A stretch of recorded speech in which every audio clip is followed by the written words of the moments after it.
सेवा कर रहा था कि उसकी सेवा को देखकर जिस काशी में निवास कर रहे थे, जिस काशी में वो रह रहे थे, उसी काशी का अधिपति मेरा विश्वनाथ, मेरा शंभु, मेरा त्रिकालदर्शी, मेरा कैलाशी वहां पर आ गया। और आकर वो शिष्य से बोला, वो संदीपक से बोले, सुन,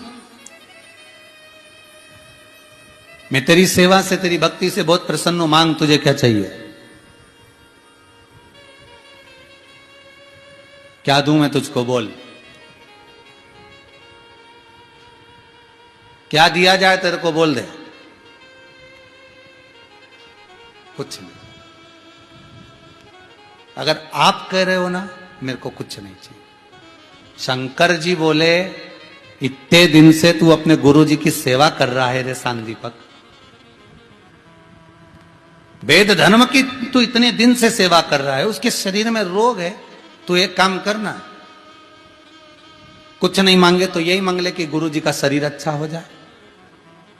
सांदीपक बोले, गुरु जी से पूछे तो मैं एक चीज नहीं मांग सकता, और आप क्यों कि ये मांग ले, अब भी पूछ के आता हूं, आप रुकना। सांदीपक दौड़ कर गया, दौड़ कर जाकर कहा, गुरुदेव गुरुदेव गुरुदेव। गुरु जी बोले, क्या है, क्यों चिल्ला रहा है इतना।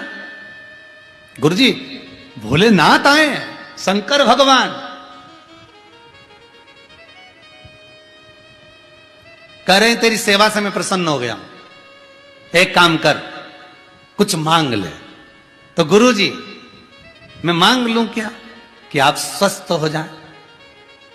गुरु जी बोले, धिक्कार तेरे जीवन पर, बता, मुझे भिखारी बना दिया, मेरे लिए हाथ फैला रहा है दूसरे के आगे। ये बोलना कि तू मेरी सेवा नहीं कर सकता, ये बोलना तू थक गया, गुरु की सेवा नहीं बन सकती तेरे से, इसलिए तो तू ये नाटक कर रहा है, इसलिए नाटक कर रहा है।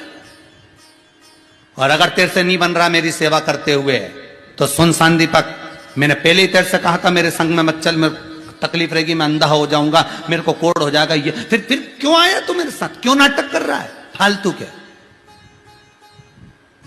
अगर ऐसी भीख मांगना थी तो पहले ही मांग लेता, शर्म नहीं आ रही तेरे को। सांदीपक बोला, गुरुदेव क्यों नाराज हो रहे हो, बोलो क्या चाहते हो। मुझे अच्छा नहीं होना, बस बोल दिया तो बोल दिया, अब जा, बोलिया शंकर जी को।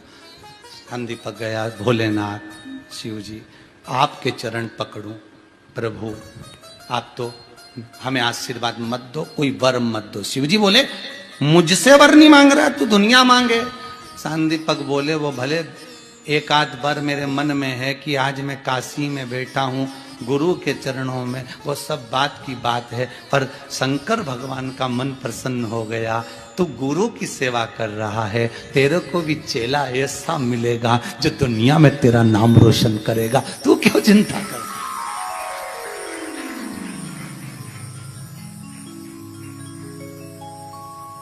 तू आज काशी में है गुरु के साथ में, तू चेला काशी में, तेरा भी चेला आएगा मेरी ही कालों की काल नगरी में, और वो चेला कोई साधारण नहीं होगा जो तेरा चेला होगा, तू भी कम नहीं और तेरा चेला भी कम नहीं होगा। शंकर जी मन से दे दिया, कुछ बोले नहीं सांदीपक को, कुछ भी नहीं।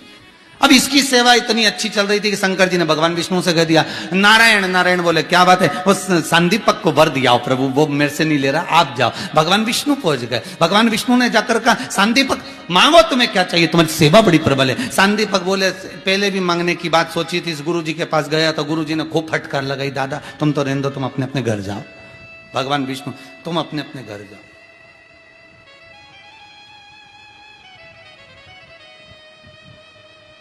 चेला दौड़ कर गया, दौड़ कर गया, और गुरु जी के चरण पकड़ लिए। जिस पलंग पर गुरु पड़ा हुआ था, जिस पलंग पर गुरु सोया हुआ था, उस जगह पर जाकर सांदीपक ने चरण पकड़े और चरण पकड़ कर कहा, धन्य है गुरुदेव, धन्य है आप, धन्य है, गजब की सेवा कराई आपने, सेवा करा रहे हो आप, और दर्शन दे रहे भोलेनाथ, सेवा करा रहे आप, दर्शन दे रहे नारायण, सेवा करा रहे आप, दर्शन दे रहे ब्रह्मा, सेवा करा रहे आप, 33 कोटि देवता मेरे से मिलने के लिए आ रहे हैं, गजब।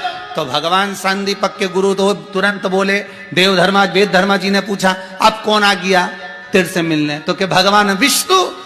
वेद धर्म ने कहा बस अब मेरी काया ठीक होगी, एक क्षण नहीं लगा, मुझे गंगा ले चल। काशी में जैसी गंगा का स्नान करा, काया ठीक हो गई।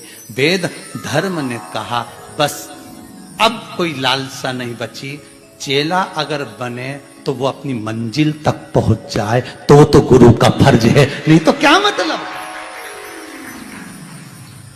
चेला बने और मंजिल तक पहुंच जाए। मैंने अगर गुरु मंत्र तुझे दिया है, मैंने विद्या का मंत्र तुझे दिया है, मैंने पढ़ाया है, तो केवल यहीं तक नहीं छोड़ूंगा, तुझे उस परमात्मा से मिलन करवा कर बताऊंगा। और वो मैंने कर दिया, तुझे ले जाकर शंकर के चरणों में, तुझे ले जाकर उस विष्णु से मिलवा दिया, एक बार नारायण का तुझे दर्शन करा दिया, बस गुरु का फर्ज हो गया। और गुरु होता ही यही है। तो भगवान कृष्ण तुरंत कालंदी जी से कह रहे हैं, अय कालंदी, ए यमुना, ए सतभामा, ए जामंती, ए मित्र वृंदा, ए लक्ष्मणा, सुनो रुक्मणी, ये कोई साधारण गुरु नहीं है। अगर आज मुझे मेरे गुरु की याद आई है तो वो गुरु कोई साधारण नहीं था जिसने अपने गुरु की सेवा करी। तो मेरा भी तो लक्ष्य बनता है कि मैं गुरु की सेवा करूं, पर कैसे जाऊं मैं उस अवंतिका प्रदेश में, कैसे जाऊं? एक काम करता हूं, देवादिदेव महादेव को यहां बुलाऊंगा ना तो मेरे गुरु सांदीपनी ऋषि खुद ही आ जाएंगे। तो एक कुशेश्वर शिवलिंग का निर्माण मेरे भगवान कृष्ण कालंदी जी के साथ में मिलकर प्रतिष्ठा कर उसको विराजमान करते हैं द्वारका में। कहां विराजमान करते हैं? द्वारका, द्वारका में। और द्वारका प्रदेश कोई ऐसा ही द्वारका नहीं है। द्वारका केवल द्वारका नहीं है साधारण।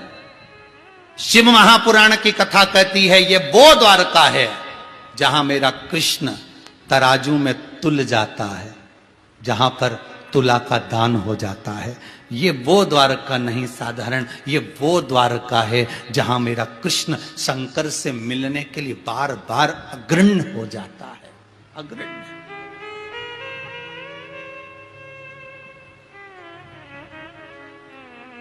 इसलिए मैं द्वारका के ब्राह्मणों को, द्वारका के पंडितों को, द्वारका के पंडाओं को नमन करता हूं जो द्वारकाधीश की सेवा के साथ में भगवान शिव की सेवा, कुशेश्वर महादेव की सेवा में संलग्न बने हुए हैं। संलग्न, गुरु और शिष्य दोनों ही स्वरूप,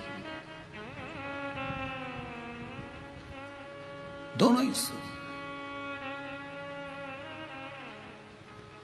केवल एक द्वारका का कुशेश्वर महादेव। जीवन में आपने किसी के यहां सूतक का भोजन कर लिया, मालूम नहीं था कि इसके यहां कोई गमी हो गई। सावड़ का भोजन कर लिया, किसी के यहां बच्चा हो गया था, 10 दिन के अंदर तुमने उसके घर का पानी पी लिया। सूतक और सावड़ का भोजन यदि आपने जिंदगी में किसी के यहां करा है, किसी के यहां पर मृत्यु वाले घर में अगर आपने कुछ पानी पी लिया, भोजन कर लिया, अन्न भाग ग्रहण कर लिया, उसका दोष हमारे गरुड़ पुराण में लिखा है कि इसका कितना दोष है, कितना दोष है। सूतक और सावड़ के भोजन का दोष गरुड़ पुराण कहती है कि मरने के बाद जब जीवात्मा जाती है तो उससे पूछा जाता है कि इस चित्रगुप्त महाराज से पूछते हैं इसने कहीं सूतक का भोजन तो नहीं करा, इसने कहीं सावड़ का भोजन तो नहीं करा। अगर सूतक और सावड़ का इसने भोजन करा होगा तो 94 नरक भोगने से पहले इसको बैतरणी में पड़े रहना पड़ेगा, डूबना पड़ेगा, बार बार गोते लगाना पड़ेगा, बार बार इसको उलझना। इसलिए कहते हैं कि कभी आप योग लगे, हमारे हिंदू धर्म में 4 धाम बताए हैं महाराज, बद्रीनाथ, जगन्नाथ, द्वारका, रामेश्वर। क्यों कहे गए, इनका जो महत्व है उसको समझिएगा। कभी स्कंद पुराण उठाकर उसको पढ़िए, कभी मौका मिले तो गीता प्रेस गोरखपुर की स्कंद पुराण बुलवा उसको पढ़ो, उसमें एक एक खंड में आपको भाग मिलेगा कि द्वारका का महत्व क्या है, बद्रीश का महत्व क्या है, क्या जगन्नाथ